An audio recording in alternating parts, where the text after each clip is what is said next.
It does not begin with a treaty. It does not begin with recognition.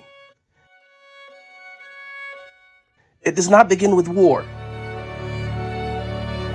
It begins with an email, a private message, poor spelling, casual language, a sexual boast sent late at night, and a reply that invoked God. Praise Allah, the reply read, there's still people like you. The exchange did not occur between anonymous figures. It occurred between Jeffrey Epstein, later charged with sex trafficking minors, and the chairman of DP World. This is not a rumor. The emails exist. They appear in court records, congressional releases, and investigative reporting. And they matter because this was not a social relationship without consequence. It was a sustained, intimate relationship between a convicted financier and the head of one of the world's most strategically important port operators. But it is only the beginning. Jeffrey Epstein did not present himself as a bystander to power. He presented himself as someone inside it. At one point, according to reporting based on his own statement, Epstein bragged that he was basically in charge of the deep water port of Djibouti, describing it as a smuggler's paradise. Whether he exaggerated is not the point here. The point is, at that time, DP World controlled the Doraleh container terminal, Djibouti's primary maritime artery, and Epstein maintained an unusually close relationship with DP World's chairman. This is the first moment of recognition, not metaphorically, not rhetorically. A private individual felt comfortable claiming personal control over a sovereign African port. Power here was spoken of as personal.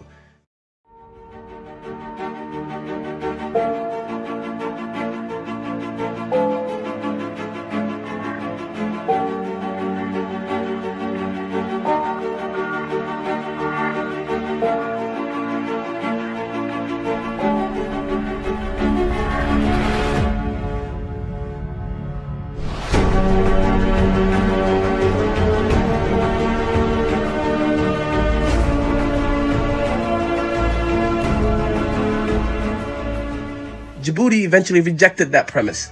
In 2018, the Djiboutian government expelled DP World from Doraleh, citing sovereignty and national interests.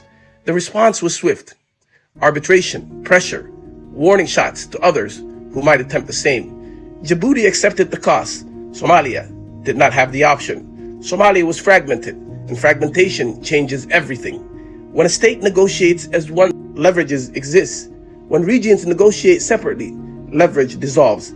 After Djibouti, the pattern did not end. It moved southward into divided coastlines, into regions where authority was split, into places where contracts could move faster than public debate. 3 ports, 3 regions, 1 foreign power.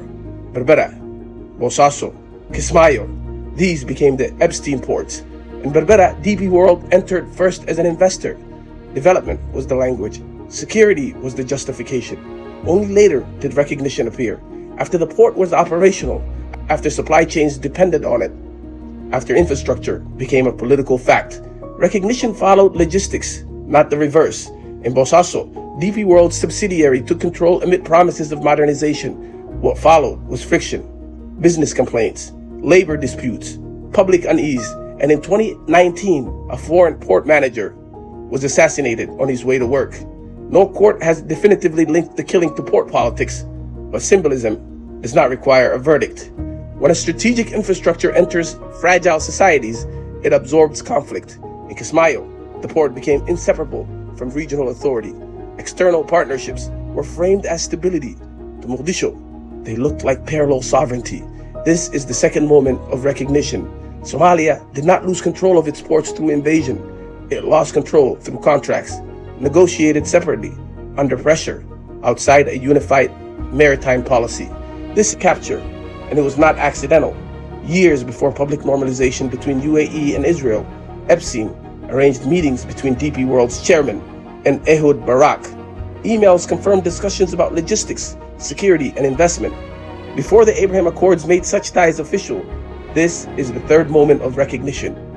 We do know that Ellison was very closely involved in promoting the perceived interests of the Israel and the United States at that time, and Barak was doing the same thing. And interestingly, Epstein was doing the same thing. Epstein was helping Barak facilitate Israeli interests around the world, different countries, helping him refine his pitches, connecting with people to help pursue, the geopolitical interests of the Israeli government. Showing Jeffrey Epstein and Barak securing a private meeting with Vladimir Putin in 2013 to orchestrate the removal of Bashar al-Assad. It didn't succeed, but in an email exchange, Epstein wrote to the former Prime Minister of Israel, with civil unrest exploding in Ukraine, Syria, Somalia, Libya, and the desperation of those in power, isn't this perfect for you? Barak replied, you're right in a way, but not simple to transform it into a cash flow, a subject for Saturday.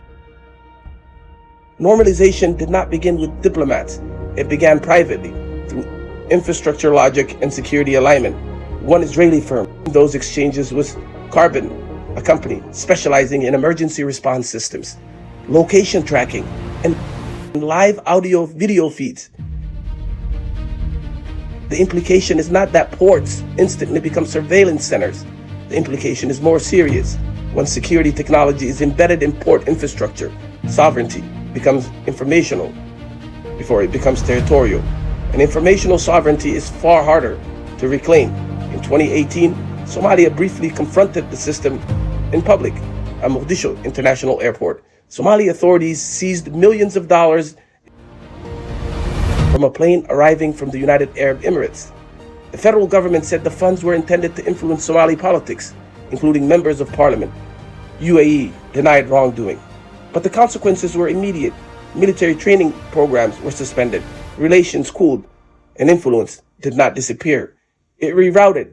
This is the fourth moment of recognition. When federal institutions resist, external power adapts. Ports replace parliaments. Contracts replace consensus. Fragmentation becomes useful. This model does not stop at Somalia. In Yemen, the UAE backed southern coastal forces, focusing on ports and islands. In Sudan, investigators have repeatedly linked gold flows and logistic routes through the Red Sea to external financial networks.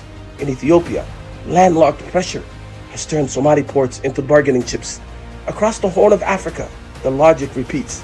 Control the exits, control the leverage. This is why the question cannot be reduced to personalities or internal blame. Jeffrey Epstein did not own the ports. He did something more subtle. He helped connect the people who would later control the system around them. Before policy, before treaties, before parliaments, he moved in space where decisions are rehearsed privately and revealed publicly only after rehearsal becomes costly. DP World is not a criminal front. It is a state corporate instrument whose strategy matured inside private and accountable networks. That is why it appears wherever institutions are weakest.